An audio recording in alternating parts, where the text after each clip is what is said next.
Hello again, Steve here with a bit of a comment to clarify for some who may be curious as to what I mean by quality of life experiences. I use this as a bit of a tagline for what I do in both Coffee Chat and the Inner Genie Project. And sometimes it can be confusing, and I hope I understand why it could be confusing.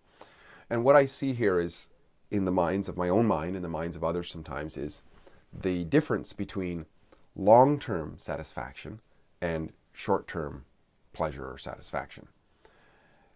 Sometimes they connect, sometimes they are complementary, and other times they're not, right? So for example, if I really love Pop-Tarts, or not Pop-Tarts, no, Pop-Tarts it could be, but I think Butter Tarts, some of my most delicious food in the world, in my opinion. If I eat those on a regular basis and I go over my calorie requirement for the day, I'm going to get fat. So yes, while I have an enjoyment in the moment, I have a long-term dissatisfaction. And that's what I mean by the quality of life experience is the long term. I'm talking about the long term. Things like when we're on our deathbed and we're not going to regret having done that stuff because it's given us such deep satisfaction, deep connection with others, and has left a legacy that people really admire. We admire even, and others admire for posterity. So, and that's what I'm talking about with long-term satisfaction. And indeed, I would say that that's like a genuine happiness. I mean, sometimes the short-term pleasure, very often the short-term pleasure, is actually connected with that long-term thing. So for example, I don't think there's really anybody who believes they've achieved something great when they jerked off. I just don't. I can't imagine that. Yes, short-term pleasure, but not really long-term satisfaction. However, if there is a purpose for what that jerk off is, or that ejaculation is doing, to get a certain loved one pregnant and to have children and so on. I'm not saying that's the only reason for it, but let's say it was that. There can be a deep sense of satisfaction in that short-term pleasure, and also a hugely deep satisfaction in the long-term results of a family and so on. So this is what I'm driving at mostly, is the long-term happiness, the long-term fulfillment in life, like this bigger picture fulfillment.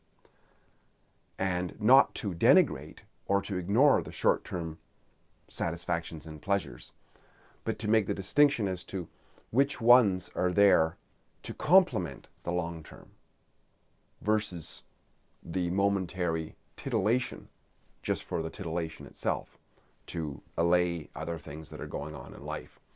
You know, things like, there's not many people who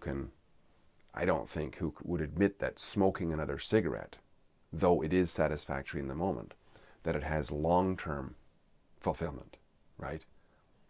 Same with, watching the next porno film, or drinking another swig of whiskey, or, getting completely wrecked on amphetamines or whatever. These things do raise somebody's momentary pleasure. Yes, and there's no denying that. And in some cases, these things, rare cases, some of them it's hard for me to imagine, like smoking another cigarette. I don't know how that gains long term. But in some cases, especially in the past when people didn't know as much, the social interaction with people, it was used for a social stimulation to promote conversation or whatever, which led to a wonderful business and developed into a great relationship, etc., etc. There are examples. There are examples for many things that would be normally just short-term stimulation, but would result or be the catalyst for long-term endeavors, let's say, work endeavors or whatever, relationship endeavors, and it would result in long-term satisfaction, right?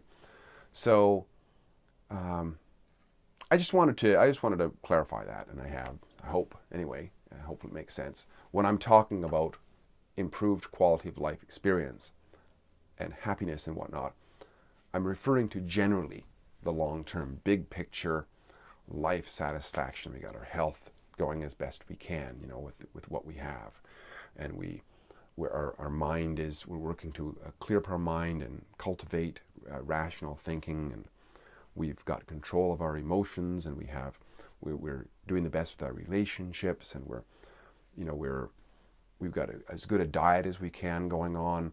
We abstain from a lot of mind-altering drugs, and we exercise as best we can. We're taking care of ourselves as best we can.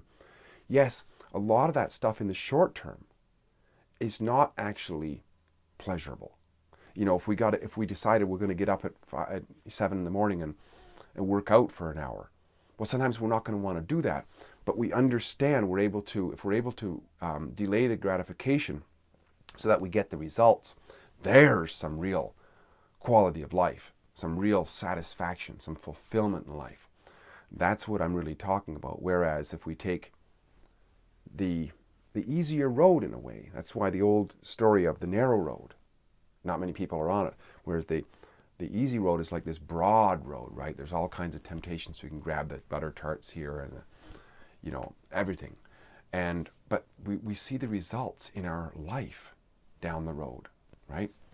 Short-term gain, long-term pain, they used to say, So that's where I'm really going with this, I think, is more the long-term satisfaction. And we see the result of that in even civilizations. If people can get it together in such a way that they can delay their gratification long enough to achieve what they idealize as greatness, then they can have long-term satisfaction. It's like that real happiness. We can't just find happiness in a genie bottle somewhere. It comes out of what it is that we're doing. It's the satisfaction of what we're achieving and whatnot, right? So I just wanted to share that also. Steve here again. Great chatting. If you like what I'm doing, please like, subscribe, and share, and comment.